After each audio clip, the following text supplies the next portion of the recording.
Hace 2 semanas, mi esposa fue a visitar a nuestra hija, Adela, y a nuestro yerno, César Rico, y decidí darles una sorpresa e ir yo también. Cuando me acerqué a la puerta de su casa, un vecino gritó: «Espera, tengo algo que decirte». 5 minutos después, llegó la policía y las consecuencias pusieron mi mundo patas arriba. Antes de continuar, por favor, suscríbete al canal y escribe en los comentarios qué hora es donde te encuentras ahora. La autopista A7 se extendía ante mí como una frase que no podía terminar. Nunca me había parecido tan larga, aunque la había recorrido docenas de veces a lo largo de los años. Mis manos agarraban el volante más fuerte de lo necesario, los nudillos pálidos contra el cuero negro. El teléfono descansaba en el portavasos, la pantalla oscura, burlándose de mí con su silencio. 3 días. Violeta nunca pasaba 3 días sin devolver una llamada. Miré el teléfono otra vez, sabiendo que no vería nada nuevo, pero revisando de todos modos. Los mismos mensajes de texto, sin respuesta, los mismos mensajes de voz lanzados al vacío. El último que había dejado esa mañana sonaba desesperado, incluso para mis propios oídos. «Vio, estoy preocupado. Solo házmelo saber que estás bien. Por favor, llámame». La visita sorpresa había parecido una buena idea ayer. Conducir hasta Alicante, aparecer con flores, llevar a Violeta y a Adela a comer a algún sitio agradable, pasar el día. Pero en algún lugar alrededor del kilómetro 68, la sorpresa empezó a sentirse menos como un regalo y más como una respuesta de emergencia. Las señales de salida contaban la distancia. Piettua a Alicante, 35, 30. Mi mente seguía dando vueltas a los meses anteriores a que Violeta se fuera a esta visita. Las llamadas de Adela habían cambiado, no en frecuencia. Siempre había sido buena llamando, pero sí en contenido. Cada conversación finalmente se dirigía hacia el dinero. El tejado necesitaba reparaciones. El trabajo de contratista de César se había ralentizado. ¿Podríamos ayudar con la hipoteca este mes? Y luego, más recientemente, preguntas que dejaban un sabor amargo. «Papá, ¿tú y mamá han pensado en actualizar vuestro testamento? Ya sabes, con el valor de las propiedades cambiando y todo». Se lo mencioné a Violeta después de esa llamada en particular. Estaba doblando la ropa en nuestro dormitorio, sus movimientos sin prisa y precisos.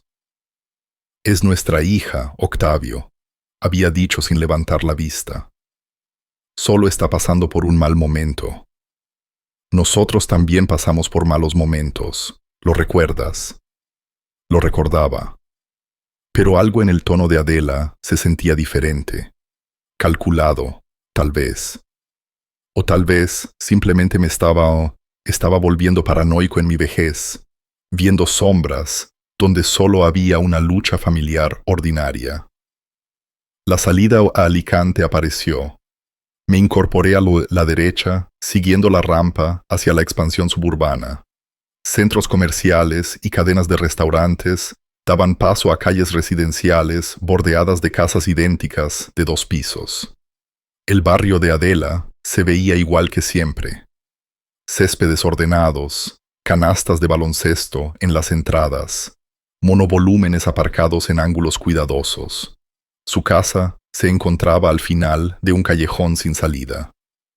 El césped había sido cortado recientemente, dejando perfectas franjas paralelas en la hierba. No había periódicos esparcidos en la entrada. Nada parecía perturbado o incorrecto. Me detuve en la acera y apagué el motor. Por un momento, me quedé sentado allí. Tal vez había reaccionado exageradamente. Tal vez Violeta había dejado caer su teléfono en la piscina de Adela, o se lo había olvidado en un restaurante, o simplemente se había enfrascado en el tiempo de madre e hija y había olvidado cargarlo. Existían explicaciones sencillas. Tenían que existir. Salí y caminé hacia la puerta principal. El camino de cemento se sentía sólido bajo mis zapatos. Normal. Alargué la mano hacia el timbre y lo pulsé, escuchando el eco del sonido dentro de la casa. Esperé, conté hasta 30. Lo pulsé de nuevo. Nada. Intenté con el pomo de la puerta. Cerrado. Ahuequé mis manos contra la ventana delantera y miré a través del cristal. La sala de estar se veía vacía. Los muebles colocados exactamente como los recordaba de nuestra última visita en Navidad. No había luces encendidas, ni movimiento. Saqué mi teléfono y marqué el número de Adela. Sonó 4 veces, luego saltó el buzón de voz, su alegre voz grabada. Hola, soy Adela. No puedo atender el teléfono ahora, pero deja un mensaje y te devolveré la llamada muy pronto. No dejé un mensaje. En su lugar, probé con César. Mismo resultado, directo al buzón de voz después de varios tonos. Su mensaje era más corto, más profesional. César Rico, deje su nombre y número. La inquietud que se había estado gestando desde Murcia se cristalizó en algo más agudo. ¿Dónde estaban? Adela sabía que yo podría visitarla. Lo había mencionado vagamente durante nuestra última conversación. Ella siempre contestaba su teléfono. Siempre. Disculpe. Espere. Me di la vuelta. Un hombre cruzaba apresuradamente el césped desde la casa de al lado, moviéndose con decisión.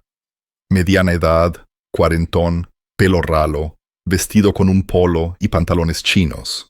Su expresión denotaba una urgencia que no encajaba con la tranquila tarde suburbana.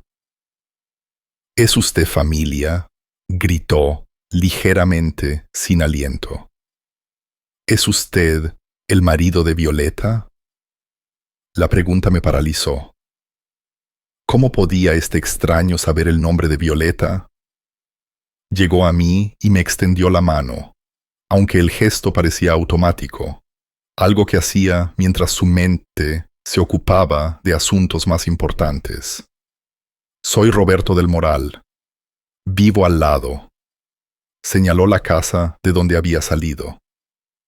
Escuche, necesito decirle algo. Hace una semana, algo sucedió aquí.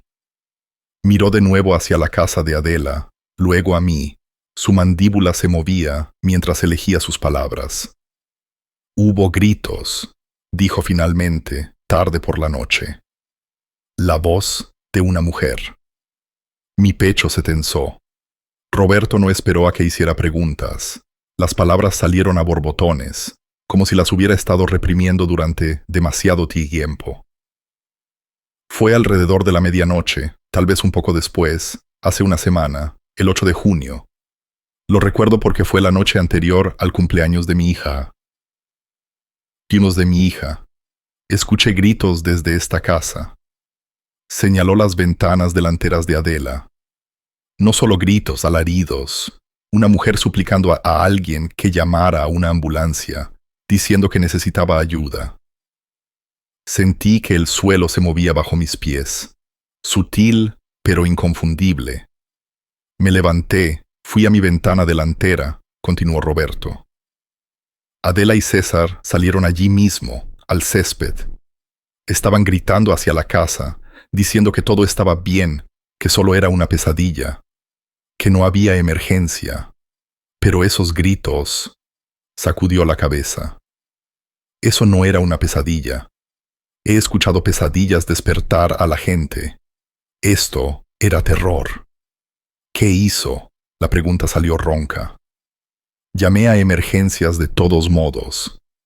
Les dije que alguien necesitaba ayuda en esta dirección.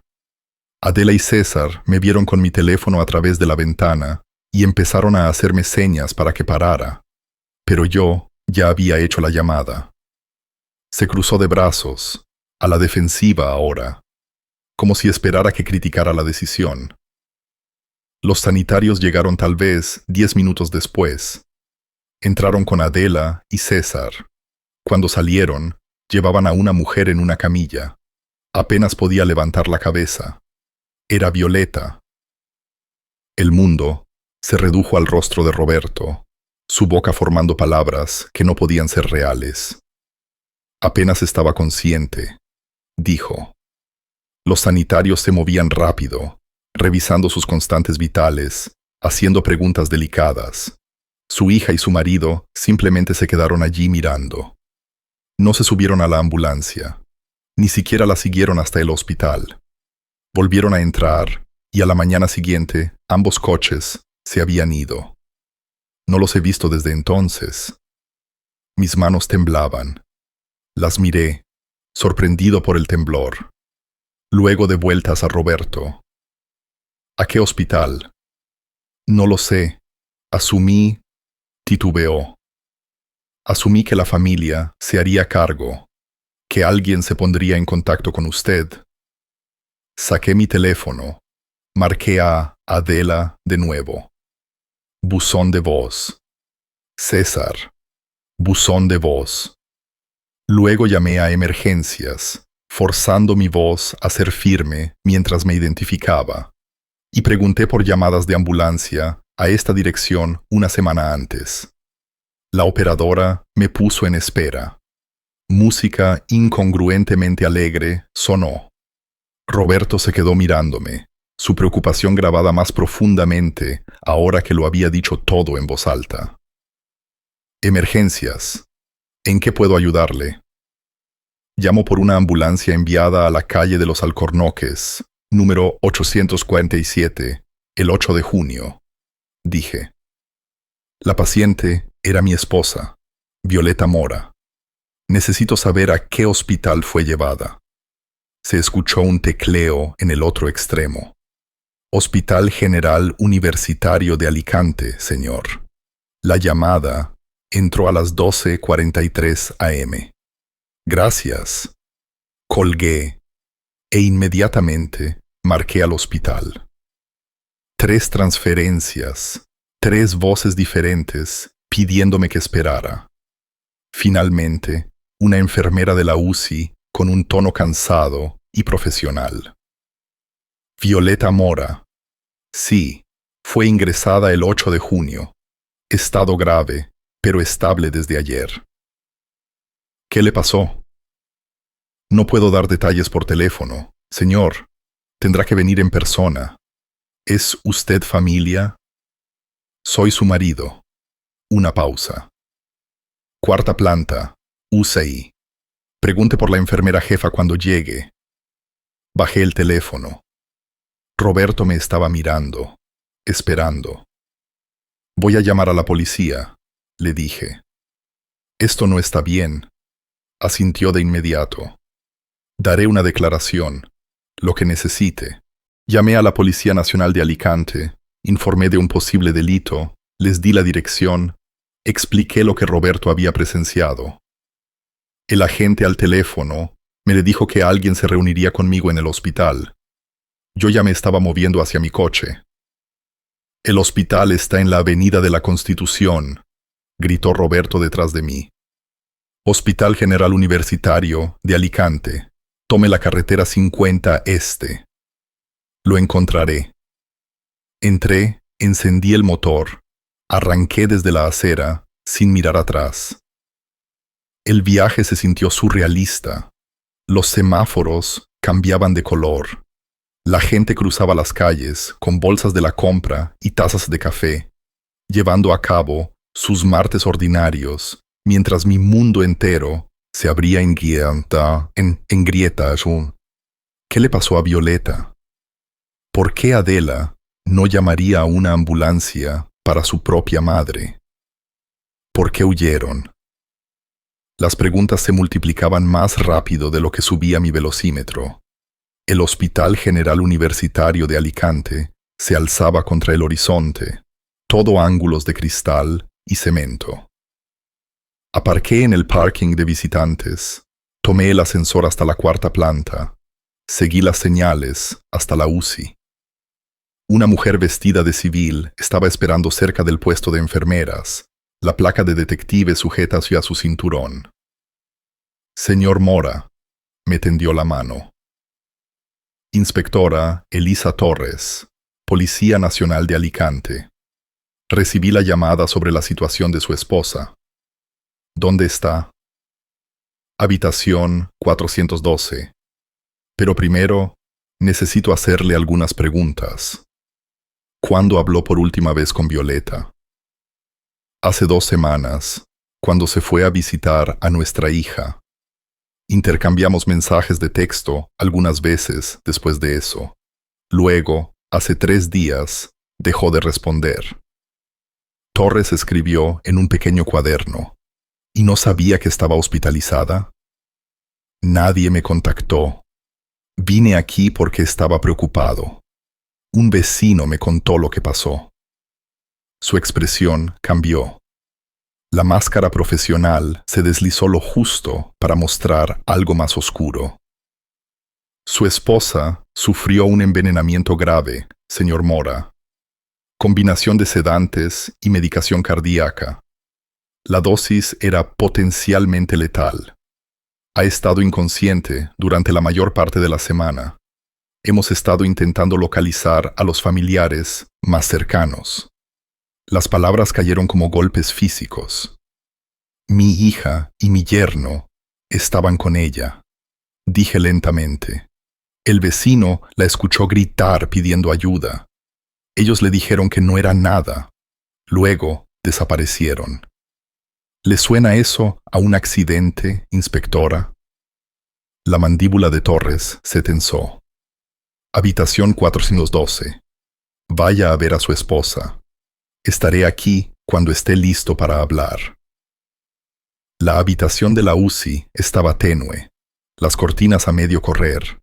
Las máquinas pitaban constantemente, monitorizando las constantes vitales con precisión mecánica.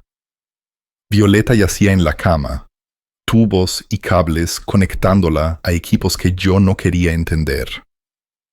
Su rostro parecía más pequeño de lo que recordaba, la piel pálida contra las almohadas blancas. Acercé una silla y le tomé la mano. Se sentía frágil, como huesos de pájaro. Ya estoy aquí, dije en voz baja. Las palabras eran para ella, incluso si no podía oírlas. Cuando despiertes me dirás lo que hicieron. Y te prometo. Mi voz bajó, más dura.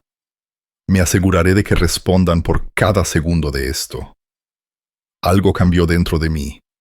El padre conmocionado se evaporó.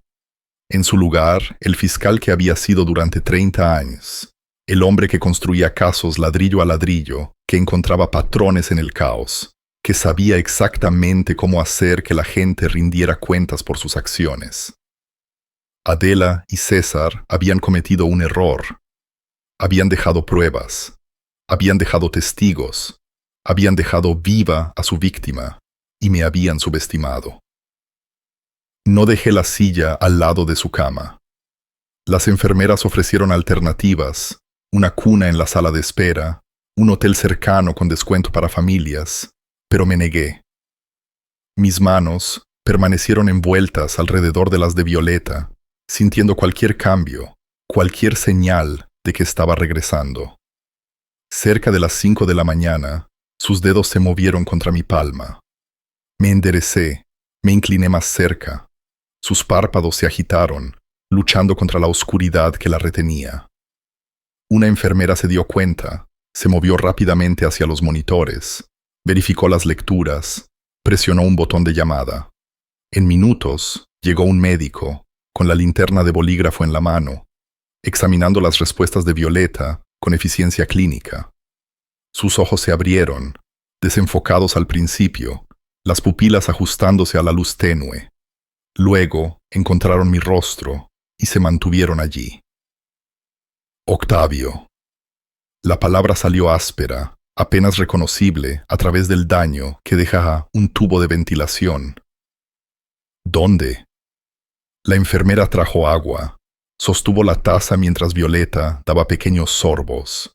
Su garganta trabajó dolorosamente, pero gradualmente pronto el sonido regresó. ¿Cuánto tiempo llevo aquí? ¿Una semana? Las palabras se sintieron inadecuadas. Llevas aquí una semana. Sus ojos se abrieron. La confusión se mezcló con el miedo.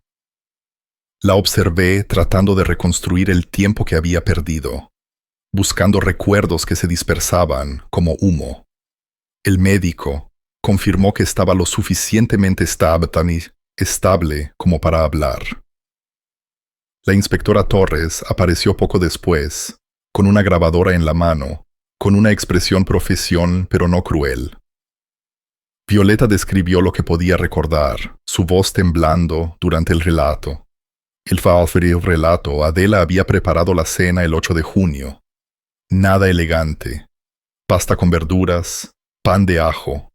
Aproximadamente una hora después de comer, algo salió mal. Mareo primero, luego náuseas, luego su corazón latiendo tan rápido que no podía recuperar el aliento. Le pedí a Adela que llamara así a una ambulancia, dijo Violeta, mirando fijamente sus manos. Ella dijo que no. Dijo que era solo una intoxicación alimentaria, que me sentiría mejor si me acostaba, pero empeoró. Todo daba vueltas y me dolía tanto el pecho. Pensé, se detuvo, tragó. Le supliqué, le dije, Adela, por favor, algo va mal con mi corazón. Ella solo miró hacia César, y él se paró frente a la puerta. No me dejaba salir de la habitación. Me quedé inmóvil, absorbiendo cada palabra como un golpe. Grité pidiendo ayuda, continuó Violeta. Pensé que tal vez alguien fuera me escucharía. Luego, todo se oscureció. Recuerdo una voz a través de la ventana, alguien gritando, pero después de eso, nada, solo despertar, aquí ahora. La inspectora Torres detuvo la grabación. Le dio un momento a Violeta antes de hablar. La toxicología muestra niveles de zolpidem y digoxina que matarían a la mayoría de las personas de su edad, señora Mora. Alguien con conocimiento médico entendería exactamente lo que hace esta combinación. Esto no fue accidental. ¿Qué son esos?, preguntó Violeta, aunque su rostro sugería que realmente no quería saberlo. Medicamentos para dormir y medicación cardíaca, dijo Torres. Ninguno le fue recetado a usted. ¿Sabe si Adela o César tenían acceso a esos medicamentos? El ceño de Violeta se frunció. Había frascos de pastillas en su baño. Los vi cuando llegué por primera vez. César mencionó algo sobre ansiedad y problemas para dormir, pero no presté mucha atención. La detective tomó nota, hizo preguntas de seguimiento, estableció detalles de la línea de tiempo que serían importantes en el tribunal. Escuché, construyendo mi propio archivo mental de cada hecho, cada inconsistencia. Necesito realizar entrevistas, dijo Torres finalmente. Adela Rico y César Rico acaban de regresar a su casa de Alicante. Aparentemente, se fueron de viaje.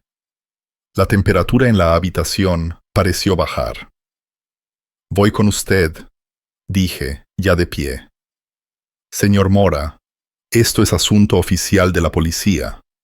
Dada su relación con la víctima y los sospechosos, no son sospechosos.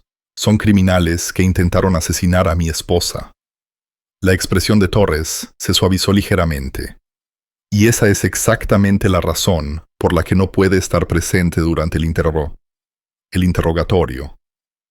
Entiendo su frustración, pero tenemos que hacer esto bien. Déjeme manejarlo. Ella tenía razón, y yo lo sabía. Décadas en la fiscalía me enseñaron la importancia de las investigaciones limpias, de las pruebas no contaminadas. Volví a sentarme. Pasaron las horas. Violeta entraba y salía del sueño, agotada por el esfuerzo de la conciencia. Sostuve su mano. Observé las máquinas rastrear sus constantes vitales. Traté de no imaginar a César parado entre ella y la puerta mientras ella suplicaba ayuda. La inspectora Torres regresó al final de la tarde. Su expresión me lo dijo todo antes de que hablara. Admiten que Violeta estaba enferma esa noche, dijo, acercando una silla. Pero su historia es que ella tomó las pastillas por sí misma.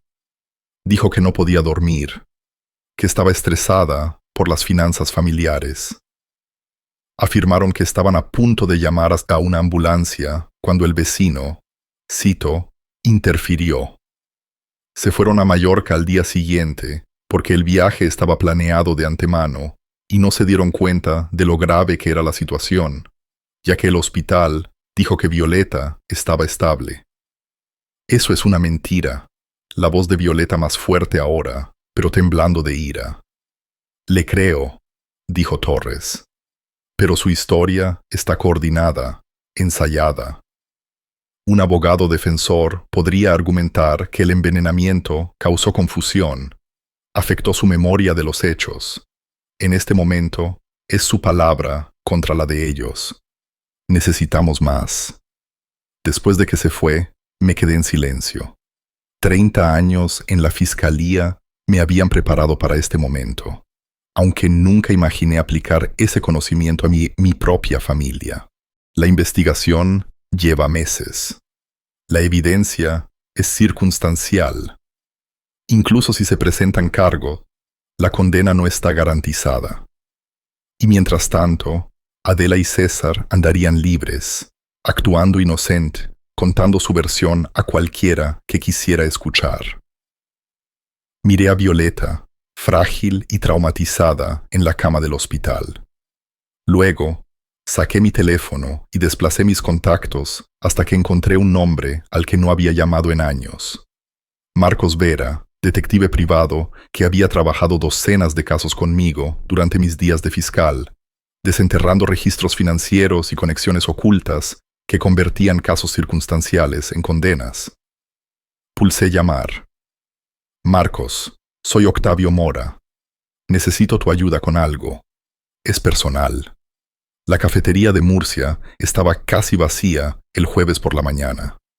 Marcos Vera se sentó frente a mí, 3 carpetas de archivos extendidas entre nuestras tazas, su expresión sombría mientras me explicaba lo que había encontrado en solo 2 días. Tu hija hizo 47 llamadas a acreedores en los últimos 3 meses, dijo, deslizando la primera carpeta hacia adelante. Agencias de cobro, empresas de tarjetas de crédito, servicios hipotecarios. Cada cuenta está vencida, la mayoría por 60 días o más. Abrí la carpeta. Registros telefónicos, extractos bancarios, informes de crédito, todos los escombros financieros de una vida que se estaba desmoronando. César debía dinero por todas partes. Sitios de apuestas en línea, apuestas deportivas, salas de póker en Alicante y Murcia. Los números seguían subiendo. 80.000 euros en deuda de tarjeta de crédito, continuó Marcos. Otros 110.000 euros en pérdidas por juego en varias plataformas. Su hipoteca está atrasada 2 meses. Los procedimientos de ejecución hipotecaria comenzaron la semana pasada. Y Adela sabía todo esto. Pregunté, aunque ya sospechaba la respuesta. Ella llamó a vuestro abogado de testamentaría 4 semanas antes del envenenamiento, el 10 de junio. Preguntó sobre los plazos de sucesión. ¿Qué sucede cuando alguien muere con o sin testamento? Si los hijos adultos heredan automáticamente. El abogado pensó que solo tenía curiosidad sobre la planificación familiar. Marcos hizo una pausa. Eso no es curiosidad, Octavio. Eso es planificación. Cerré la carpeta, las piezas encajando en un patrón que reconocí de docenas de procesamientos. Desesperación financiera más oportunidad es igual a motivo, pero saberlo y probarlo en el tribunal eran desafíos diferentes. Desde la cafetería, conduje a la oficina de Jaime Valdés en el centro. Valdés había sido mi abogado de cabecera para casos complejos que requerían experiencia en litigios civiles. El tipo de abogado que entendía cómo aplicar presión desde múltiples ángulos. Su oficina daba a la bahía de Murcia. Ventanas de suelo a techo, enmarcando veleros a la deriva sobre el agua azul. Valdés se sentó detrás de su escritorio, leyendo el informe de Marcos con la intensidad concentrada que lo hizo exitoso.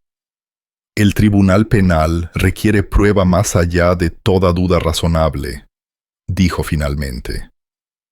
El fiscal podría tener dificultades con eso, dada la coartada coordinada y las lagunas de memoria de Violeta. Pero el Tribunal Civil requiere una preponderancia de la evidencia, el 51%. Podemos probar esto en el ámbito civil, incluso si los cargos penales fallan, y podemos hacer que sus vidas sean muy incómodas en el proceso. ¿Qué sugiere? Una demanda por lesiones personales, angustia emocional, gastos médicos. Congelamos sus activos durante el descubrimiento. Los forzamos a responder preguntas bajo juramento. Exponemos cada motivo financiero a los investigadores criminales. El litigio civil puede ser un arma poderosa cuando se usa estratégicamente. Se recostó con los dedos entrelazados. Y asumo que quiere que esto se haga de forma agresiva. Quiero que se haga correctamente, dije. Pero sí, agresivamente. Valdés sonrió. No con calidez, sino con el reconocimiento de un propósito compartido. Tendré los documentos listos al final del día. Mi siguiente parada fue la oficina del abogado de testamentaría, un bufete más pequeño cerca del Carmen. Gerardo Sánchez había manejado nuestros testamentos hace 5 años. Documentos sencillos que nos dejaban todo el uno al otro. Y luego a Adela, después de que ambos falleciéramos. Necesito cambios, le dije después de explicar la situación. Elimine a Adela completamente. Todo va a Violeta. Luego a una organización benéfica, si ella fallece antes que yo. Y añada lenguaje que si Adela impugna este testamento, pierde cualquier reclamo. El bolígrafo de Gerardo se movió sobre un bloc de notas legal, tomando apuntes. ¿Quiere una cláusula de no impugnación? Práctica estándar cuando hay preocupación por los desafíos. Puedo tener un testamento revisado listo para la firma mañana. Hoy, dije, esperaré. Asintió, entendiendo la urgencia sin necesidad de explicaciones. De vuelta a casa esa noche, Violeta estaba sentada en nuestra sala de estar, dada de alta del hospital ese mismo día. Parecía más pequeña de lo que recordaba, envuelta en una manta a pesar del calor de Murcia. Le había mostrado el informe de Marcos durante la cena, o lo había intentado. Dejó la carpeta después de 3 páginas. Preguntó por el testamento un mes antes de que esto sucediera. Su voz era hueca, procesando hechos que contradecían todo lo que había creído sobre nuestra hija. Ella realmente lo planeó. La evidencia lo sugiere. Seguí diciéndote que solo estaba pasando por un mal momento, que nunca... Las manos de Violeta temblaron ligeramente. Estaba tan equivocada. Me senté a su lado, con cuidado de no tocarla sin permiso. Las experiencias hospitalarias dejan límites invisibles. No te equivocaste al amar a tu hija. Ella se equivocó al traicionar ese amor. Nos sentamos en silencio durante varios minutos. Luego, Violeta se enderezó. Algo se endureció en su expresión. ¿Cuál es el siguiente paso? Le expliqué la estrategia de Valdés, la demanda civil, la congelación de activos, el proceso de descubrimiento que expondría todo. Violeta escuchó sin interrupción, Luego asintió una vez. Hazlo. El viernes por la mañana, llamé al número de Adela. Contestó al segundo tono, con voz cuidadosamente brillante. Papá, ¿cómo está mamá? He estado tan preocupada. Tu madre necesita a su familia ahora mismo. Interrumpí, manteniendo mi tono neutral. Creo que deberíamos hablar, todos juntos, cara a cara. ¿Pueden venir César y tú a Murcia este fin de semana? Necesitamos solucionar lo que pasó. Una pausa. Casi podía escucharla calcular, decidiendo cómo jugar esto. Por supuesto, dijo finalmente. Queremos ayudar en todo lo que podamos. ¿El sábado funciona? El sábado es perfecto. Vengan alrededor del mediodía. Después de colgar, firmé el formulario de autorización para la demanda de Valdés. El lunes por la mañana, Adela y César recibirían la notificación judicial. Pero primero, quería ver sus rostros cuando pensaran que se habían salido con la suya. El bolígrafo se sintió pesado en mi mano mientras escribía mi nombre. No arrepentimiento, solo el reconocimiento del momento en que todo cambiaría. La demanda civil estaba sobre mi escritorio, 38 páginas de alegaciones que se leían como una acusación formal, que en cierto sentido lo era. Jaime Valdés había hecho un trabajo excelente. Cada cargo respaldado por registros médicos, cada euro de daños calculado con precisión. 1,8 millones de euros en daños compensatorios y punitivos por intento de asesinato. Infligir intencionalmente angustia emocional. Gastos médicos que se acercaban a los 180.000 euros. La voz de Valdés llegó a través del altavoz. Presentamos la demanda dentro de la hora. Una vez que el agente judicial les entregue esto en su puerta, no hay vuelta atrás. ¿Está seguro de esto? Presente la demanda, dije. Entendido. Lo llamaré después de que se complete la notificación. Colgué y me imaginé la escena. El agente judicial acercándose a la casa de Adela, llamando hasta la puerta, entregando el grueso sobre de papel manila. Ella abriéndolo, escaneando la primera página, viendo las palabras intento de asesinato y 2 millones de euros en negrita. La satisfacción que sentí fue fría, metódica. Este era el paso 1. La llamada llegó 3 horas después, no de Valdés, sino de Adela. Dejé que sonara 2 veces antes de contestar, manteniendo mi voz nivelada. Sí. 2 millones de euros. Su grito llegó lo suficientemente fuerte como para doler. Papá, has perdido la cabeza. Esto es una locura. Fue un accidente. Mamá se tomó esas pastillas ella misma porque no podía dormir. Estás arruinando nuestras vidas por un malentendido. La misma explicación ensayada que le había dado a la detective. La dejé continuar, buscando inconsistencias, catalogando cada afirmación. Estábamos tratando de ayudarla. Estaba estresada por el dinero, por la casa, y ella simplemente se tomó demasiadas pastillas.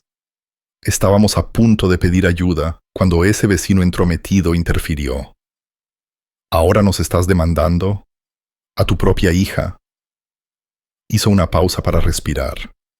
Hablé en el silencio. Tuviste una opción esa noche, Adela.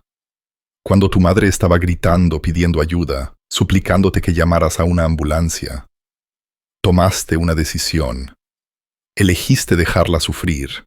Ahora responderás por esa elección en el tribunal. Su tono cambió instantáneamente de la histeria a la furia. Estás destruyendo mi vida por nada. Somos tu familia. La familia no deja que la familia muera por dinero de herencia. Terminé la llamada. Pasaron 20 minutos antes de que mi teléfono volviera a sonar. César esta vez. Contesté sin saludar. Su voz salió cuidadosa, modulada, el tono de alguien que intenta negociar un acuerdo comercial. Octavio, escucha. Sé que esto parece malo, pero podemos arreglarlo, ¿verdad? La familia debería manejar las cosas en privado. ¿Qué pasa si hay una manera de hacer que esto desaparezca? Podríamos llegar a ciertos términos, tal vez algún acuerdo financiero. Caminé hacia la ventana, miré el horizonte del centro de Murcia, mientras el discurso desesperado de César continuaba. Cuando finalmente se detuvo, respondí. ¿Me estás ofreciendo dinero con qué? ¿Con los 80.000 euros que debes en tarjetas de crédito? ¿Los 110.000 euros en deudas de juego? ¿O estabas planeando usar la herencia que pensaste que obtendrías cuando Violeta muriera? Silencio, luego con una voz despojada de su tono cuidadoso. ¿Cómo sabes? ¿De qué estás hablando? No respondí a la pregunta. No hay trato, César. Nos vemos en el tribunal. Otra colgada. La inspectora Torres llamó esa tarde. Ejecutamos la orden de registro esta mañana. Encontramos algunos artículos interesantes. Siga. Frasco de receta vacío en el botiquín del baño principal. Pastillas para dormir, Solpidem, recetadas a César hace 3 meses. 30 pastillas. Frasco completamente vacío. Y sus huellas dactilares están por todas partes. Hizo una pausa. Pero aquí está la verdadera evidencia. El portátil de César. Historial del navegador de 3 semanas antes del envenenamiento. Búsquedas de síntomas de sobredosis de digoxina y dosis letal de pastillas para dormir. Investigó exactamente lo que le pasó a su esposa antes de que sucediera. Eso es premeditación, señor Mora. Tomé notas mientras hablaba. Taquigrafía de fiscal cubriendo el bloc legal. Fechas, términos de búsqueda, detalles de la receta, la línea de tiempo de la planificación. El fiscal está preparando órdenes de arresto, continuó Torres. Intento de asesinato en primer grado para ambos. Más conspiración y obstrucción por las declaraciones falsas. Vamos a proceder con esto esta noche. Manténgame informado. Lo haremos. La segunda llamada de Torres llegó a las 7 de la tarde. Están bajo custodia, ambos arrestados en casa hace 1 hora, siendo procesados ahora. Las audiencias de fianza serán mañana por la mañana, pero dados los cargos y su situación financiera que crea riesgo de fuga, la fianza se establecerá alta. Violeta estaba a mi lado, sosteniendo mi mano. Había escuchado todo a través del altavoz. Sus ojos estaban húmedos, pero no cayeron lágrimas. ¿Está mal que me sienta aliviada?, preguntó en voz baja. Le apreté la mano. No. Significa que la justicia está funcionando. Mi teléfono vibró con un mensaje de texto de Valdés. Órdenes de arresto ejecutadas. El caso civil ahora tiene cargos criminales que lo respaldan. Audiencia de moción de congelación de activos programada para dentro de 3 días. Estamos ganando. Leí el mensaje. Luego miré a Violeta. Ella estaba mirando una foto enmarcada en la mesita auxiliar. Adela, a los 7 años, con una sonrisa sin diente, sentada sobre mis hombros en la playa. Violeta la alcanzó, dudó con sus dedos a 1 centímetro del marco, luego deliberadamente le dio la vuelta. No puedo mirarla ahora mismo, susurró. Asentí. Yo tampoco podía.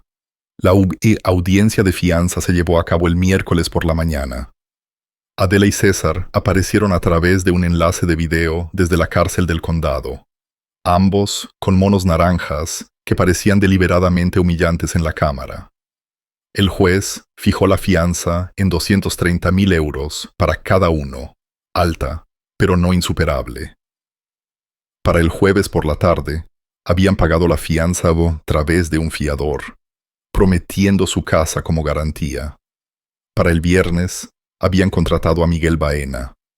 La reputación de Baena le precedía. Ex defensor de oficio, convertido en abogado penalista de alto perfil, conocido por tácticas agresivas y manipulación de los medios. Su estrategia se hizo clara a las pocas horas de tomar el caso. El Diario de Alicante publicó la historia el sábado por la mañana. Primera página, debajo del pliegue. Padre demanda a su hija por 2 millones tras presunto envenenamiento. La defensa alega accidente trágico. El artículo presentaba ambos lados con cuidadosa neutralidad, pero la foto contaba una historia diferente. Adela, con un aspecto agotado y frágil, lágrimas visibles en sus mejillas. No había foto de Violeta en la cama del hospital. El domingo trajo el ataque real. El diario publicó una entrevista de seguimiento. Adela y César sentados en su sala de estar, hablando directamente con un reportero sobre el trágico malentendido que estaba destrozando a su familia.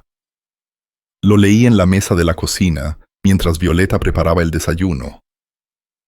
Adela describió una maravillosa visita con su madre, que tomó un giro terrible cuando Violeta se puso ansiosa por las finanzas y tomó pastillas para dormir sin decírselo a nadie.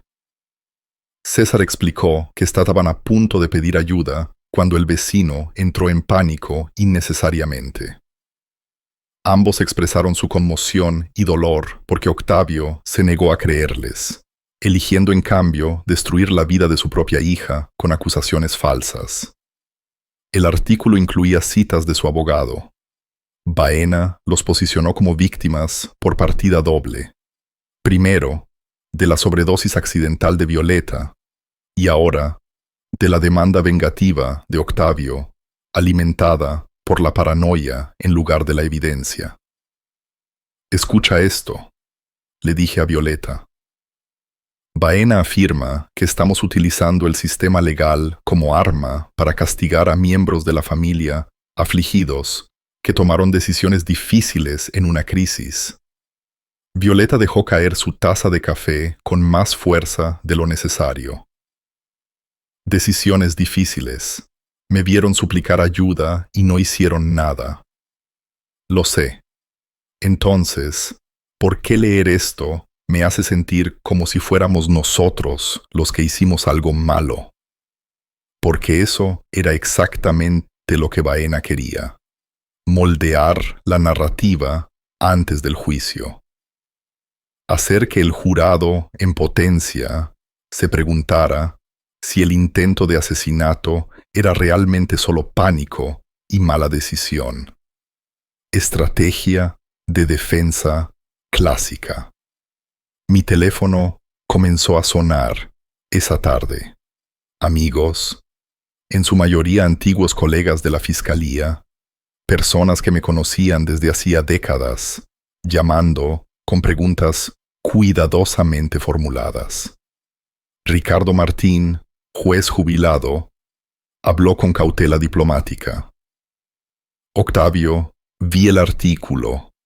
Obviamente, sé que hay 2 lados en cada historia, pero ¿has considerado que tal vez las emociones están a flor de piel? Las disputas familiares pueden parecer más claras de lo que realmente son. Le expliqué la evidencia, el historial del navegador, el frasco de la receta, el motivo financiero. Ricardo escuchó, hizo sonidos compasivos, pero escuché dudas en las pausas. Carla Herrera, que había trabajado como defensora de víctimas durante mis años de fiscal, intentó un enfoque diferente. No estoy cuestionando tu juicio, pero ¿es posible que la memoria de Violeta se haya visto afectada por el trauma? A veces las víctimas llenan los huecos con suposiciones que se sienten como certezas. Siguieron más llamadas telefónicas. cada una cuidadosamente de apoyo en la superficie, cuestionando por debajo. La campaña mediática estaba funcionando. Valdés llamó el lunes por la mañana con noticias. Baena presentó una contrademanda. Te están demandando a ti y a Violeta por difamación, alegando que tus falsas acusaciones han destruido la reputación de Adela y el negocio de contratista de César, pidiendo 450.000 euros. Eso es absurdo. Por supuesto que lo es. Es un litigio de acoso destinado a crear presión, a hacerte retroceder. Pero combinado con la cobertura mediática, está construyendo una narrativa que podría resonar en un jurado. Tenemos que estar listos para que esto se ponga más feo. La audiencia de congelación de activos estaba programada para el miércoles. Valdés explicó la estrategia. Presentaríamos evidencia del motivo financiero. Argumentaríamos que Adela y César podrían ocultar o transferir activos para evitar pagar daños. El tribunal podría congelar sus cuentas y evitar transferencias de propiedad, proteger nuestra eventual sentencia. Pero primero teníamos que sobrevivir a la presión. El martes por la tarde me encontré con Tomás Crespo en el supermercado. Tomás había estado en mi club de lectura durante 15 años.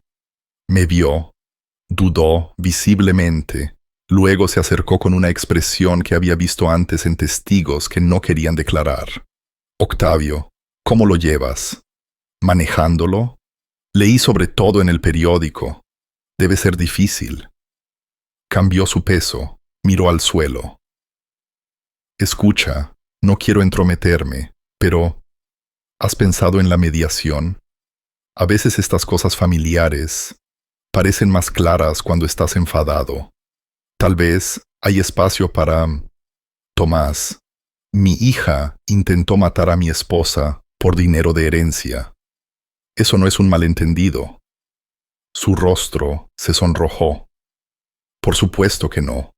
Solo digo... Bueno, el artículo lo hacía sonar más complicado que... El artículo fue escrito por el abogado defensor de Adela. Cierto. Claro, solo... Se quedó en blanco. Entonces, espero que funcione. Se fue rápidamente, abandonando su carrito medio lleno. Esa noche, Violeta me encontró en mi escritorio revisando archivos de evidencia. Se sentó frente a mí, su expresión firme a pesar del agotamiento visible en sus ojos. La gente te está cuestionando, dijo. No es una pregunta. Algunos lo están haciendo. ¿Dudas de ti mismo? La miré, aún frágil por la terrible experiencia, aún recuperándose, pero con la mirada más clara que la había visto en semanas. A veces, admití, cuando suficiente gente sugiere que estás equivocado, empiezas a preguntarte. Entonces, déjame ser clara, dijo Violeta.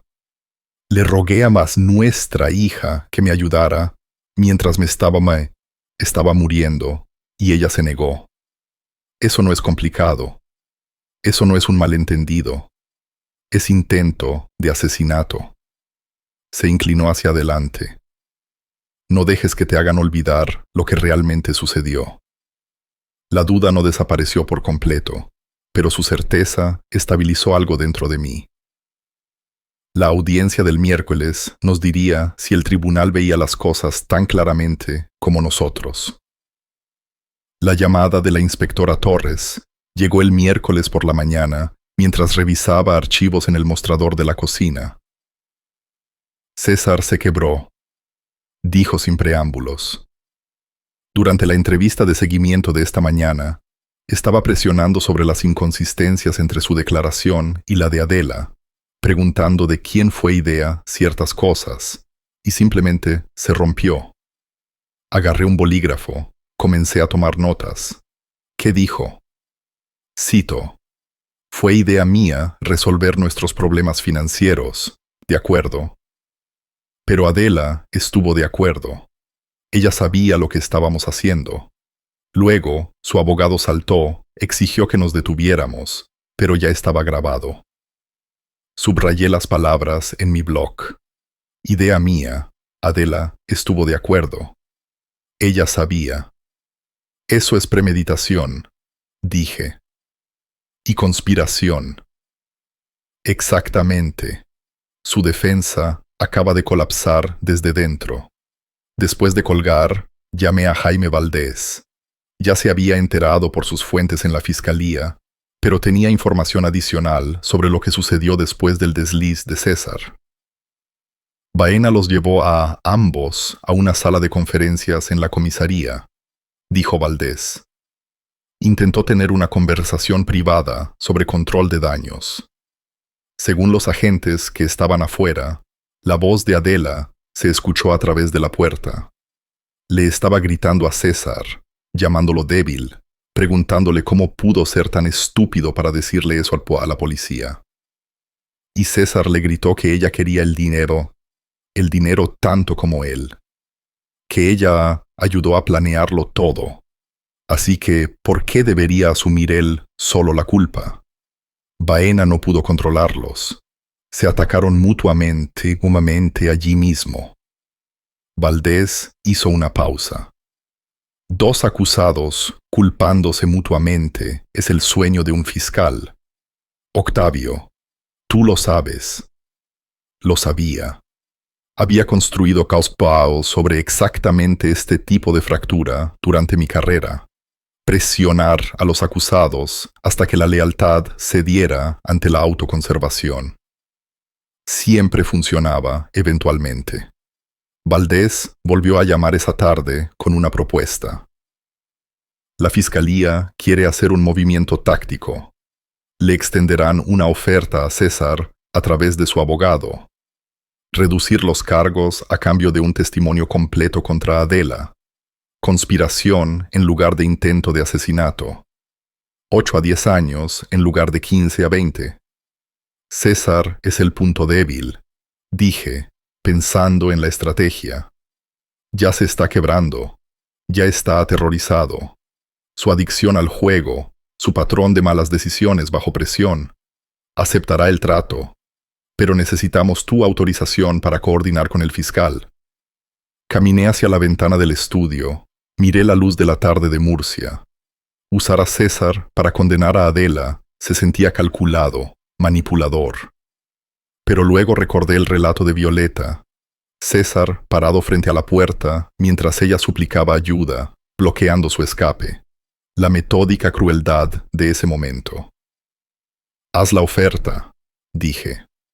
La oferta llegó a César a la mañana siguiente. Valdés informó que César la estaba considerando seriamente, a pesar del consejo de Baena de luchar en el juicio. Baena argumentó que traicionar a Adela haría que César se viera peor ante un jurado, pero César estaba atrapado entre el miedo a la prisión y el miedo a ser etiquetado como traidor. Pidió 48 horas para decidir.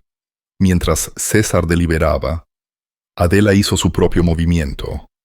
Contrató a una abogada separada, una mujer llamada Doctora Patricia Vega, citando conflicto de intereses. Baena no podía representar a ambos acusados si sus intereses divergían. Vega inmediatamente presentó una moción sugiriendo que César era el actor principal y que Adela había sido coaccionada o manipulada por un marido abusivo. Valdés me lo explicó por teléfono, con algo parecido a la oscura admiración. Es legalmente débil dada la evidencia, pero muestra que ella es despiadada. Está dispuesta a destruir a César por completo para salvarse a sí misma, luchando como alguien que no tiene nada que perder, que no lo tiene, dije. Exactamente. Esa noche, me senté con Violeta en la sala de estar y le expliqué los acontecimientos. El desliz de César durante el interrogatorio, la oferta de acuerdo, la contraestrategia de Adela de culparlo de todo. Violeta escuchó sin interrupción, luego hizo una pregunta que me sorprendió. Si César testifica contra Adela, será definitivamente condenada. Lo consideré honestamente. No definitivamente, pero probablemente. Su testimonio combinado con la evidencia del Porquewal, las recetas, tu relato, construye un caso muy sólido. Ella asintió lentamente. Entonces, espero que acepte el trato. No porque quiera que César sufra menos, sino porque quiero estar absolutamente segura de que Adela rendirá cuentas. La claridad en su voz me recordó por qué estaba haciendo esto. No por venganza, aunque ese elemento existía, por certeza, por asegurarme de que lo que le sucedió conllevaba consecuencias permanentes. Mi teléfono sonó tarde esa noche, pasadas las 11. El número de Valdés en la pantalla. El abogado de César acaba de llamar, dijo, con la voz tensa por la emoción contenida. Acepta el trato. Testimonio completo, cooperación total, cada detalle. Nos está entregando a Adela en bandeja. Cerré los ojos, absorbí la información. Al otro lado de la habitación, Violeta me miró cuestionando. Cubrí el teléfono. César va a testificar contra ella. La expresión de Violeta no cambió, pero su mano agarró el reposabrazos de su silla, los nudillos visibles contra la tela. Valdés continuó. Estamos programando su declaración para dentro de 3 días. Una vez que esté en el registro, la defensa de Adela está acabada. Ella también lo sabrá. Después de colgar, me quedé en silencio con Violeta. Ninguno de los dos habló durante varios minutos. Finalmente, ella dijo lo que ambos estábamos pensando. Realmente está sucediendo. Sí, dije. Así es. La moción de congelación de activos se presentó el lunes por la mañana. Había pasado el día anterior coordinando con Valdés, revisando el análisis financiero que Marcos Vera había preparado. Cada deuda, cada pago atrasado, cada anticipo desesperado en los 6 meses anteriores al envenenamiento. Los documentos mostraban una familia ahogándose y aferrándose a la herencia que los salvaría. La audiencia se llevó a cabo el miércoles por la tarde. La jueza Herrero presidió, revisando la evidencia con la atención metódica que los jueces prestan a los asuntos financieros. Valdés presentó nuestro caso. 23.000 euros en deudas combinadas. Procedimientos de ejecución hipotecaria iniciados. La llamada de Adela al abogado de testamentaría 4 semanas antes del envenenamiento. El patrón era innegable. La abogada de Adela, Patricia Vega, argumentó que congelar los activos les impediría pagar su hipoteca, esencialmente garantizando la ejecución hipotecaria. Valdés respondió que ya habían dejado de hacer pagos hace 3 meses. La congelación simplemente formalizaba lo que ya estaba sucediendo. La jueza Herrero concedió la moción. Todas las cuentas bancarias congeladas. No se permiten transferencias de propiedad. La casa que habían comprometido para la fianza era ahora intocable, bloqueada en un limbo legal. Están paralizados financieramente, me dijo Valdés después. No pueden vender, no pueden pedir prestado, no pueden acceder a los ahorros. Todo lo que tienen está congelado hasta que el caso civil se resuelva. La declaración de César estaba programada para el viernes. No asistí. Valdés me aconsejó no hacerlo. Dijo que mi presencia podría complicar las cosas. En cambio, esperé en casa mientras Valdés y el asistente del fiscal se ocupaban. Me llamó el viernes por la noche con un resumen. César nos dio todo, dijo Valdés. 47 páginas de testimonio. Describió la investigación de los medicamentos en línea.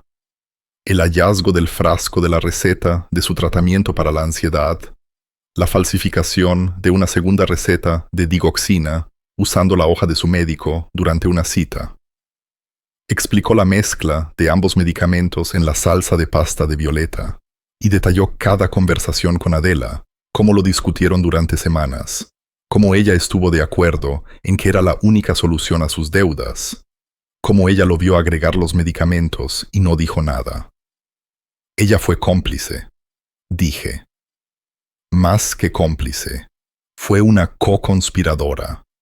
El testimonio de César lo deja absolutamente claro. Y antes de que preguntes, sí, tenemos corroboración. Las búsquedas en el portail, el intento de falsificación de recetas que encontramos en los registros médicos, el relato de Violeta de Adela negándose a pedir ayuda. El testimonio de César no está solo, está respaldado por todo lo demás. Esa noche, la inspectora Torres llamó con otra actualización. Basándose en el testimonio de César, el fiscal presentó cargos adicionales contra Adela. No solo intento de asesinato, sino también conspiración para cometer asesinato y encubrimiento. Se emitió una orden de arresto el viernes por la noche. Adela fue puesta bajo custodia el sábado por la mañana. Esta vez se le negó la fianza. El domingo trajo un desarrollo inesperado. Un correo electrónico de Patricia Vega llegó a mi bandeja de entrada. Asunto: discusión de acuerdo confidencial. Lo leí de pie en mi escritorio. Vega escribió en nombre de Adela, sugiriendo que tal vez había espacio para una resolución antes del juicio. Adela estaba dispuesta a declararse culpable de cargos menores, tal vez imprudencia temeraria en lugar de intento de asesinato. A cambio, retiraríamos la demanda civil. Hizo hincapié en que Adela seguía siendo la hija de Octavio, que las familias deberían encontrar formas de sanar en lugar de destruirse mutuamente. Me quedé mirando la pantalla durante 30 segundos. Luego borré el correo electrónico. Violeta me encontró allí unos minutos después. ¿De qué se trataba eso? El abogado de Adela sugiriendo que aceptemos un acuerdo de culpabilidad y retiremos la demanda. ¿Qué le dijiste? Nada, lo borré. Violeta se sentó frente a mí. Bien, no dejes que finja que esto se puede negociar. Intentó matarme por dinero. Eso no es algo en lo que se deba llegar a un compromiso. El lunes por la mañana, reenvié una captura de pantalla del correo electrónico eliminado a Jaime Valdés con un mensaje simple. Sin tratos, sin compromisos, procedemos a juicio por todos los cargos. Valdés respondió de inmediato. Entendido. Se lo comunicaré a la fiscalía. La abogada de Adela captará el mensaje. La demanda civil continuó su camino paralelo con la congelación de activos en vigor y Adela enfrentando cargos criminales actualizados. Valdés presentó mociones adicionales. Una buscaba establecer responsabilidad solidaria y conjunta, lo que significaba que si ganábamos el caso civil, César sería responsable de los 1,8 millones de euros completos, a pesar de que había aceptado un acuerdo. La reducción criminal no eximía la responsabilidad civil. Ese mismo día, el banco aceleró los procedimientos de ejecución hipotecaria de la casa de Adela y César. Sin pagos hipotecarios durante 3 meses y con los activos congelados, lo que impedía cualquier pago, el banco se movió para incautar la propiedad. Se emitió un aviso de desalojo, 30 días para retirar las pertenencias. Me enteré por Marcos Vera, que todavía monitorizaba su situación financiera.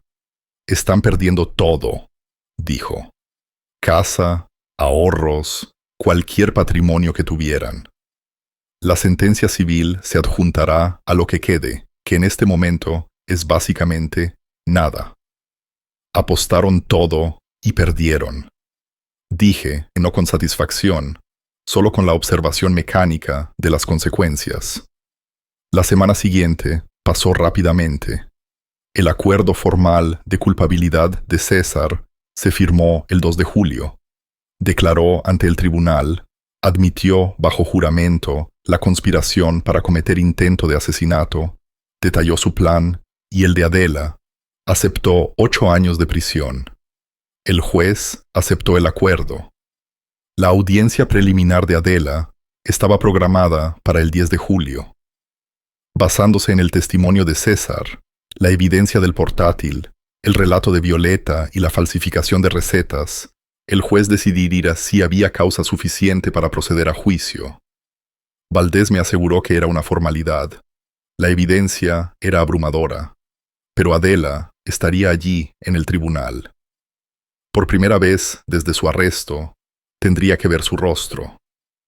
El miércoles por la noche, 4 de julio, Violeta y yo estábamos sentados en nuestro porche trasero. Fuegos artificiales explotaban a lo lejos. Los vecinos celebraban. Observamos en silencio. ¿Estás lista para la próxima semana?, preguntó Violeta. ¿Para la audiencia? Pensé en ello, viendo a Adela en el asiento del acusado, escuchando los cargos leídos en voz alta, observándola darse cuenta de lo completamente que su plan había fallado. Sí, dije. Estoy listo. La historia se hizo pública el 6 de julio. Estaba tomando el café de la mañana con Violeta cuando la estación local de Murcia encabezó las noticias con ella. Hija y yerno acusados de trama de envenenamiento. Se alega motivo de herencia. La cobertura fue diferente esta vez. Sin cuidadosa neutralidad, sin enmarcar ambos lados, solo evidencia. Las imágenes del juzgado mostraron a Adela y César siendo procesados. El presentador detalló las recetas falsificadas, las búsquedas en el portátil, el cálculo de la herencia de 1,5 millones de euros. Un experto legal apareció con rostro grave, llamándolo uno de los casos más a sangre fría en la historia reciente del Levante español. Mi teléfono comenzó a vibrar. Personas de las que no había oído hablar en semanas. Los mismos amigos que habían cuestionado mi juicio después de la campaña mediática de Baena. Ahora llamaban para disculparse, para expresar su conmoción, para decir que no tenían idea de que la evidencia fuera tan condenatoria. No respondía la mayoría de ellos. Marcos Vera llamó a media mañana con actualizaciones sobre las situaciones profesionales de Adela y César. La agencia inmobiliaria cortó lazos esta mañana, dijo. Declaración pública expresando simpatía por tu esposa y distanciándose completamente de las presuntas actividades criminales de Adela. César fue despedido ayer por la constructora, cláusula de turpitud moral, y sus padres emitieron un comunicado desautorizándolo. Tomé notas mientras hablaba, tratando cada detalle como información del caso en lugar de una victoria. Empleo terminado, reputación profesional destruida, relaciones familiares cortadas. Consecuencias, no venganza. Ambos están completamente aislados ahora, dijo Marcos. Sin trabajo, sin círculo social, sin apoyo familiar. Durante los días siguientes me enteré de más a través de varias fuentes. Los antiguos amigos dejaron de devolverles las llamadas. Los vecinos los evitaban en público. La declaración de los padres de César fue particularmente fría. Estamos devastados por las acciones y elecciones de nuestro hijo. Apoyamos a las víctimas en esta tragedia y no tenemos más relación con César. Formal, absoluta, final, lo entendí. Se estaban protegiendo de la asociación, trazando una línea pública entre ellos y los crímenes de su hijo. Es lo que hacen los padres cuando su hijo se convierte en un monstruo. Me pregunté si los extraños nos veían a Violeta y a mí de la misma manera, padres que de alguna manera habían producido una hija capaz de asesinar. 8 días después del arresto de Adela, encontré una carta en el buzón, no a través de abogados, enviada directamente por correo. Reconocí la letra de Adela en el sobre de inmediato. Violeta me vio sosteniéndola. ¿De ella? Asentí. Entramos. La abrí en la mesa de la cocina mientras Violeta se sentaba frente a mí. 3 páginas escritas a mano. La voz de Adela se filtraba a través de cada línea. Papá, por favor, sé a lo que se parece esto. Sé que lo que hice estuvo mal, pero todo se salió de control. Las deudas, la presión, el juego de César. No estaba pensando con claridad. Nunca quise que mamá muriera realmente. Entré en pánico. Lo siento mucho. Siempre los he amado a ambos. Son mis padres. Por favor, no hay una manera de arreglar esto. No podemos volver a ser una familia. La carta continuó en esa línea. Parte confesión, parte excusa, parte súplica desesperada. La leí 2 veces, buscando remordimiento genuino. Solo encontré autocompasión y manipulación. Todavía se estaba presentando a sí misma como una víctima de las circunstancias en lugar de la arquitecta del intento de asesinato. Deslicé las páginas sobre la mesa hacia Violeta sin hacer comentarios. Ella leyó en silencio. Luego levantó la vista. ¿Qué vas a hacer? Fui a mi escritorio y escribí una respuesta a mano. Una página, breve. Adela, tuviste una opción esa noche. Elegiste ver a tu madre morir en lugar de pedir ayuda. Elegiste el dinero por encima de su vida. Estas fueron tus decisiones tomadas con clara intención. Como lo demuestra la evidencia, no hay solución para esto. No hay familia a la que regresar. Mi abogado se encarga de toda comunicación futura. Lo firmé, lo sellé y lo preparé para su entrega a través de la oficina de Jaime Valdés. Sin contacto directo, sin apertura a la negociación o la emoción. Valdés llamó esa tarde con otra actualización. El juicio civil está programado para el 15 de julio, dentro de 5 días. Con el caso criminal finalizando, topándose, el juez quiere una resolución rápida. Obtendremos la sentencia completa, 1,4 millones de euros. Nunca lo pagarán, por supuesto. Se están declarando en bancarrota. El punto no es el dinero, dije. Lo sé. Es el registro público. El reconocimiento oficial de lo que hicieron y lo que deben. Los perseguirá para siempre. Esa noche, me senté en mi estudio revisando el expediente del caso civil por última vez. Documentación de todo. Facturas médicas que totalizan 169.000 euros. El sufrimiento de Violeta, cuantificado en días de hospital y sesiones de terapia. El tiempo perdido, medido en semanas de inconsciencia y meses de recuperación. Detrás de mí, la puerta se abrió silenciosamente. Violeta estaba allí, más fuerte ahora, firme sobre sus pies, sin la vacilación que había visto semanas atrás. El juicio es en 5 días, dijo. Asentí. Cruzó la habitación, se sentó en la silla junto a mi escritorio, la misma posición que habíamos mantenido durante todo este calvario. Socios en la persecución. ¿Necesitarás testificar?, le pregunté. Ella lo consideró. Si ayuda a asegurar que rindan cuenta, sí, haré lo que sea necesario. Su voz no tenía miedo ahora, solo resolución. Le alcancé la mano. Ella la tomó. La sala del tribunal el 10 de julio era más pequeña de lo que esperaba para lo que los medios habían llamado uno de los casos más impactantes del Levante español. La jueza Herrero presidió, su expresión neutral, mientras el secretario llamaba al asunto. Estado contra Adela, Rico y César Rico. Adela entró primero, vistiendo un traje gris que parecía prestado, probablemente de su nueva abogada. Su rostro estaba demacrado, los ojos rojos, por lo que supuse que eran noches sin dormir, o lágrimas, o ambas cosas. César la siguió, separado de ella física y legalmente ahora. Su acuerdo de culpabilidad ya se había firmado, pero estaba presente para la lectura de cargos de Adela. Los cargos fueron leídos en voz alta.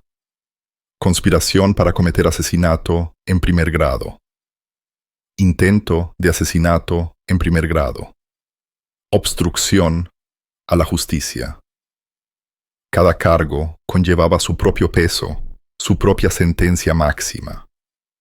Sumados, significaban que Adela se enfrentaba a 25 años a cadena perpetua. Su abogada, Patricia Vega, se declaró no culpable, procedimiento estándar, incluso cuando la evidencia era abrumadora. La fecha del juicio se fijó para el 12 de septiembre, dentro de 2 meses. Pero mientras salíamos del juzgado, Valdés me apartó. El fiscal cree que Adela cambiará su declaración antes del juicio. Una vez que vea el testimonio completo de César y el descubrimiento, una vez que comprenda lo completamente que la evidencia destruye su defensa, aceptará cualquier trato que le ofrezcan. Nadie quiere enfrentarse a un jurado con este caso. Tenía razón. 3 semanas después, el 31 de julio, Adela aceptó un acuerdo de culpabilidad. Culpable de intento de asesinato en segundo grado. 15 años como mínimo. Posibilidad de libertad condicional después de cumplir 12. El juez aceptó la declaración el 4 de agosto. Yo estaba en la sala para la sentencia. Violeta estaba a mi lado. Nos sentamos en la segunda fila, lo suficientemente cerca como para ver el rostro de Adela cuando la jueza habló. Señora Rico, usted planeó y ejecutó un intento de asesinar a su propia madre para obtener ganancias financieras, dijo la jueza Herrero. Usted investigó los métodos, obtuvo los medios, y cuando su víctima se estaba muriendo, suplicando ayuda, usted se negó a actuar. La única razón por la que su madre está viva hoy es porque un vecino tuvo la decencia y el coraje que a usted le faltaron. Los hombros de Adela temblaron. Cayeron lágrimas. Pero si eran por remordimiento o autocompasión, no podía decirlo. 15 años en prisión estatal, continuó la jueza. Será elegible para libertad condicional después de 12, pero eso no está garantizado. Depende enteramente de si demuestra rehabilitación y remordimiento genuinos, cualidades de las que no vi evidencia hoy. El martillo cayó. Adela fue puesta bajo custodia de inmediato. Vi a los agentes escoltarla por la puerta lateral. Ella no nos miró. Tal vez no pudo. Tal vez sabía que no quedaba nada que ver. La sentencia de César ocurrió el mismo día. A pesar de su cooperación, el juez le dio 8 años, reconociendo su testimonio, pero señalando que él fue el actor principal, el que realmente administró el veneno. Sería liberado en 2033 si cumplía su condena completa sin libertad condicional. El juicio civil fue casi anticlimático después de las condenas penales.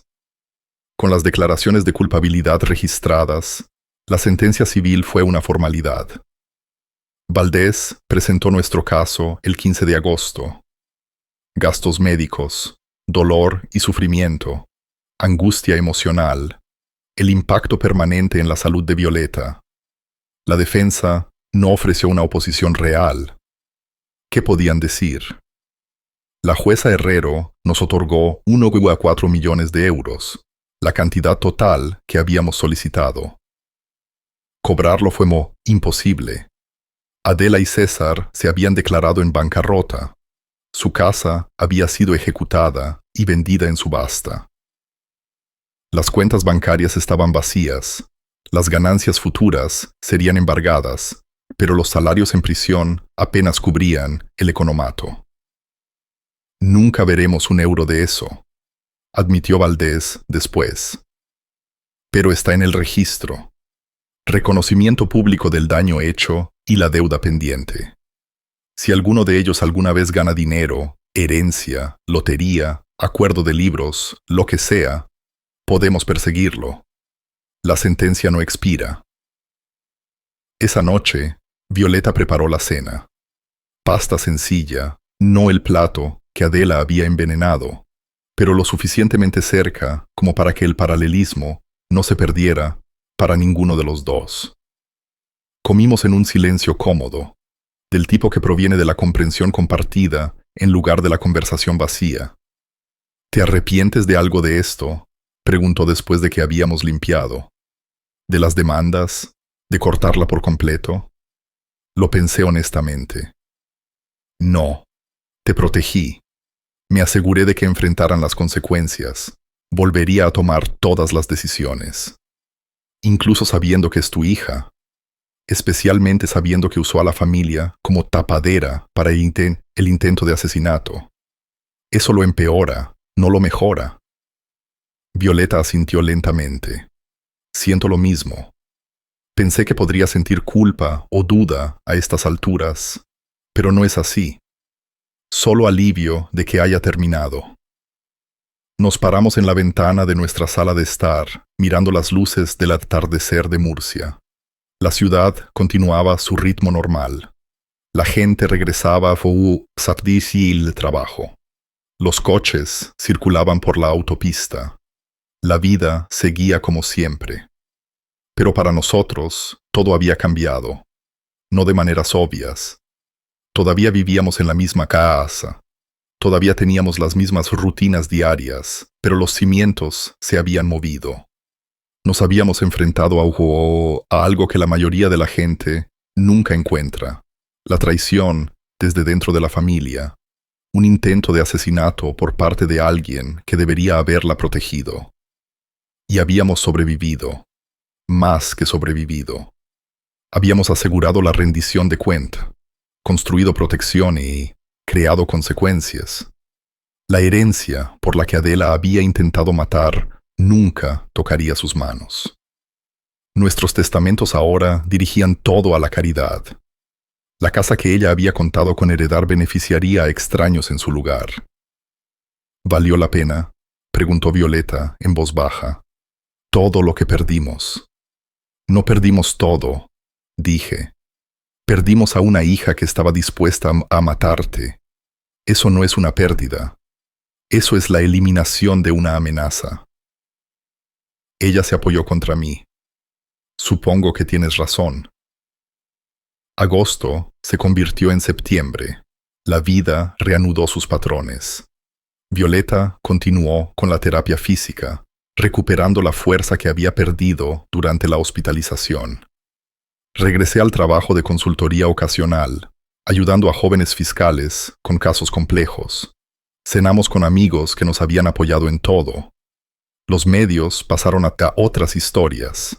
Adela y César se convirtieron en notas a pie de página, cuentos con moraleja sobre la codicia y la traición familiar. Pero ya no eran titulares. A veces pensaba en la hija que había criado, la niña que se había sentado en mis hombros en la playa, que me había llamado para pedirme consejo, que una vez había sido alguien en quien confiaba por completo. Esa persona se había ido, probablemente, hacía mucho tiempo. Simplemente había estado demasiado cerca para verlo. Lo que quedaba era una mujer en prisión cumpliendo 15 años por intentar asesinar a su madre. Esa era la verdad en lo que se había convertido. Aceptarlo no fue fácil, pero fue necesario. Una noche, a mediados de septiembre, Violeta y yo nos paramos en la misma ventana donde nos habíamos parado después del juicio civil. La vista no había cambiado. Las luces de la ciudad todavía se extendían debajo de nosotros, indiferentes a nuestra historia. ¿Piensas en ella?, preguntó Violeta. A veces, admití. La mayoría de las veces pienso en lo que podría haber pasado si Roberto no hubiera pedido ayuda. Si hubieras muerto esa noche y se hubieran salido con la suya. Pero eso no sucedió. No, porque luchamos, porque nos negamos a dejar que reescribieran la historia. Violeta se giró para mirarme. Gracias por creerme, por luchar por mí, por no permitir que la lealtad familiar anulara la verdad. Le tomé la mano. Tú eres mi familia. Eres a quien protejo. Nos quedamos juntos en la oscuridad que se cernía, supervivientes de algo que debería habernos destruido, pero no lo hizo. La herida nunca sanaría por completo. Las cicatrices como esta no se desvanecen, pero nos habíamos asegurado de que las personas que la causaron pagaran el precio apropiado. Eso fue suficiente. Si te gusta esta historia, por favor, dale like a este video, suscríbete al canal y comparte tus impresiones de esta historia en los comentarios. Para escuchar la próxima historia, haz clic en la caja de la izquierda. Gracias por ver.